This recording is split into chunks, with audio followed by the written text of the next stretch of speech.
Hello friends, आज आपण बघणार आहोत डोशासाठी जी चटणी बनवतात त्याची रेसिपी।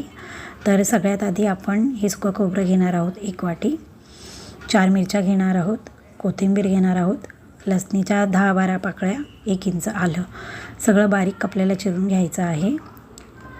खोबरं, मिरची, लसूण सोलून घ्यायचं आहे। त्यानंतर आपल्याला कोथिंबीर घालायची आहे, त्यामध्ये चवीनुसार मीठ घालायचं आहे आणि पाणी घालून त्याची फाईन पेस्ट करून घ्यायची आहे, एकदम बारीक।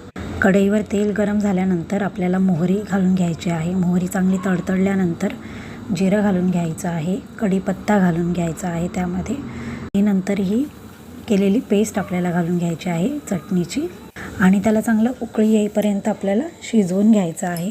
त्याला एक सुगंध सुटतो खूप छान आणि मग नंतर ती खाण्यासाठी तयार आहे। ही चटणी आपण डोशाबरोबर खाऊ शकतो।